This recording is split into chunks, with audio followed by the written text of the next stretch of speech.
रात का समय था। घड़ी में करीब 12:30 बज रहे थे। चंद्रमा बादलों में छिपा हुआ था और चारों तरफ अंधेरा छाया हुआ था।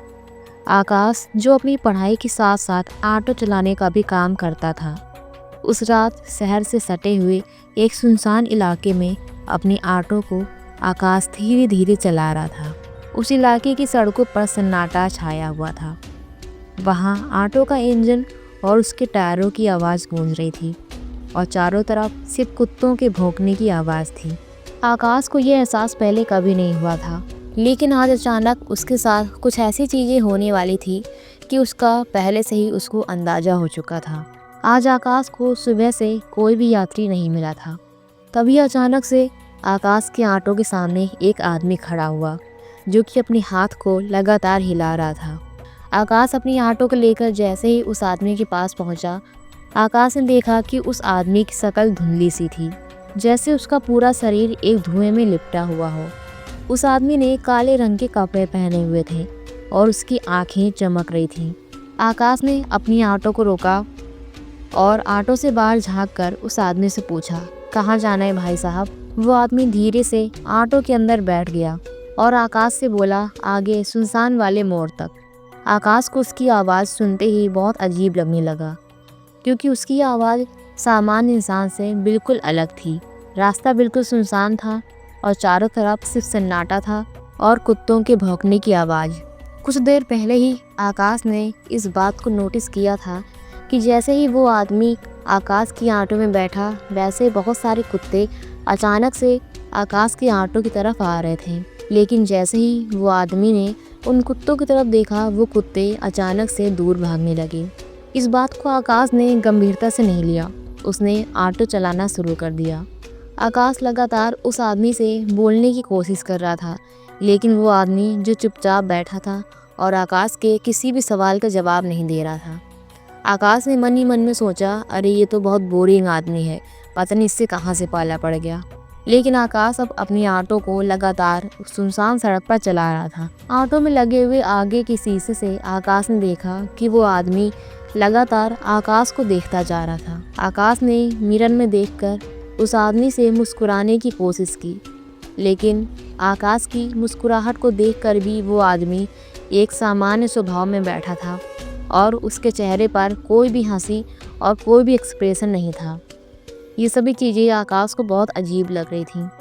आकाश ही मन में सोच रहा था कि न जाने ये आदमी कहाँ से उससे मिल गया, क्योंकि अब आकाश को बहुत सी चीज़ें अजीब लगने लगी थीं।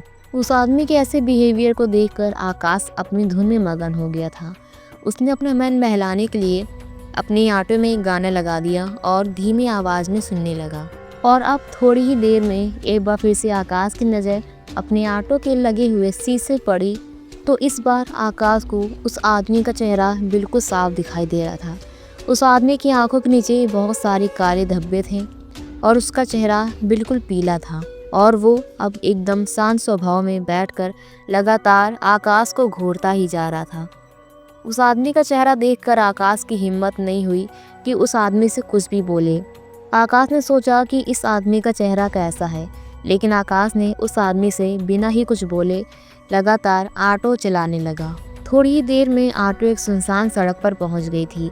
आकाश ने महसूस किया कि ऑटो के भीतर सब कुछ असामान्य है, लेकिन इस बार जब आकाश ने अपने ऑटो में लगे हुए मिरर की तरफ देखा, तो इस बार मानो आकाश के तो होश उड़ गए हों। आकाश ने देखा कि उस आदमी की परछाई ऑटो के शीशे पर दिखाई ही नहीं दे रही है। वो आदमी धुएं की परछाई जैसा अब लग रहा था। जो आदमी कुछ देर पहले एक काला और पीले कलर का दिख रहा था। ये सभी चीजें देखकर आकाश का दिल जोर जोर से धड़कने लगा। इस बार आकाश ने डरते हुए पूछा, भाई साहब क्या आप ठीक हैं और आपको कहाँ जाना है? उस आदमी ने सिर झुकाया और बहुत धीमी आवाज़ में बोला, बस चलते जाओ, मंजिल खुद मिल जाएगी। इस बार उस आदमी की आवाज़ में एक अलग सा कड़कपन था, जिसे सुनकर आकाश के पूरे शरीर से पसीने छूटने लगे। आकाश ने महसूस किया कि वो आवाज़ बहुत ज़्यादा डरावनी थी। वो गूंजती हुई आवाज़ थी, जैसे कि मानो कोई एक खाई में खड़े होकर चिल्ला रहा है। लेकिन अब आकाश चुपचाप ऑटो लगातार चलाते ही जा रहा था।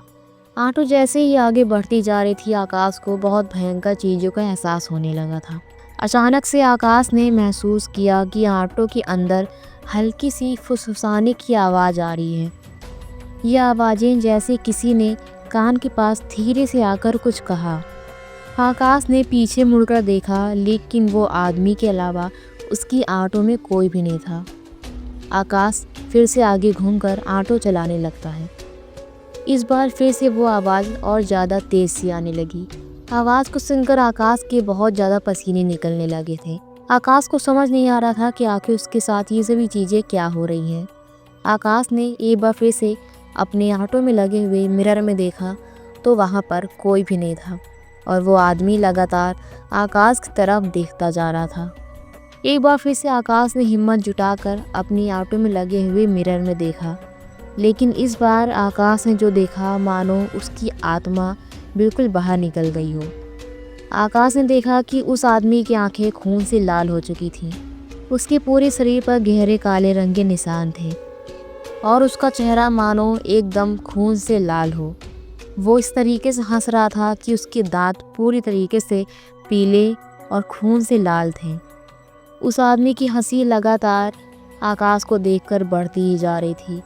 आकाश ने ऑटो की स्पीड बढ़ाने की कोशिश की, लेकिन तभी अचानक से ऑटो में बहुत बड़ा झटका लगा और ऑटो का इंजन अब बंद हो गया था।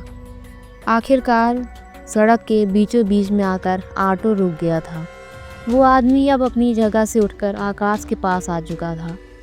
उसकी सांसें ठंडी और भारी थीं।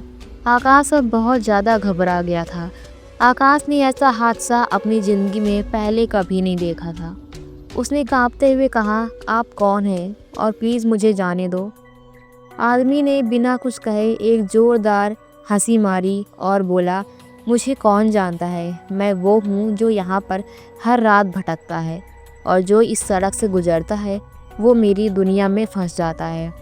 आकाश ने अपनी पूरी ताकत लगाकर ऑटो स्टार्ट करने की कोशिश की, लेकिन इंजन ने जवाब नहीं दिया। वो आदमी अब आकाश के एकदम पास आकर खड़ा हो गया। उसकी भयानक मुस्कान और गहरी लाल आंखें आकाश को लगातार घूर रही थीं। तभी आकाश ने देखा कि आदमी का शरीर धीरे धीरे गायब होने लगा। उसकी काया अब धुएं में बदल रही थी, लेकिन उस धुएं के भीतर उसकी हंसी और भी ज़्यादा डरावनी हो गई थी। आकाश को लगा कि अब वो नहीं बचेगा। आकाश ने वहाँ से भागने की कोशिश की, लेकिन वो आदमी उसको पकड़ लेता है और उससे बोलता है, तुम कहीं नहीं जा सकते और इस सड़क पर जो आता है वो मुझसे बचकर कहीं नहीं जाता। वो आदमी लगातार अब आकाश की तरफ बढ़ते जा रहा था और उसने अपने हाथ आकाश के गर्दन पर रख दिए। उसके नाखून इतने नुकीले और भयंकर थे कि अब डर के मारे आकाश अब पूरी तरीके से बेहोश हो चुका था। कुछ देर बाद आकाश की नींद खुली तो आकाश ने अपने आप को एक हॉस्पिटल में पाया। हॉस्पिटल में पहुंचकर आकाश ने देखा कि उसके बगल में एक मरीज़ का पोस्टमार्टम हो रहा था। बचपन से ही आकाश को चीर-फाड़ से बहुत ज़्यादा डर लगता था। अपनी जगह से उठकर अब आकाश हॉस्पिटल के बाहर आ चुका था। हॉस्पिटल के बाहर आकर आकाश ने देखा कि उसके परिवार वाले उससे मिलने के लिए आए थे। आकाश अपने परिवार वालों से कुछ कहता कि उससे पहले 2 लोग आकाश के बगल से एक डेड बॉडी को लेकर जा रहे थे। अचानक से तेज़ हवा के झोंके ने उस डेड बॉडी के चादर को हटा दिया और अब आकाश ने जो चेहरा देखा मानो आकाश के पैरों तले ज़मीन ही खिसक गई। आकाश ने देखा कि वो डेड बॉडी एक आदमी की थी और ये वही आदमी था जो कि उस रात आकाश की ऑटो में बैठा था और जिसकी घटना आकाश के दिमाग से भुलाए नहीं जाती। उस आदमी की बॉडी देखकर आकाश समझ नहीं पा रहा था कि आखिर उसके साथ ये सभी चीज़ें क्या हो रही थीं। वो आदमी सच में ज़िंदा था या मर चुका था, ये चीज़ें आकाश के दिमाग में एक किताब की तरह छप चुकी थी। तो दोस्तों, कैसी लगी आपको आज की हमारी ये कहानी अच्छी लगी तो वीडियो को लाइक और शेयर ज़रूर करना। साथ ही ऐसी नई और हॉरर कहानियों को सुनने के लिए हमारे चैनल को सब्सक्राइब करना बिल्कुल ना भूलना। फिर से मिलेंगे अगली एक नई और मज़ेदार कहानी के साथ। तब तक लिए बाय।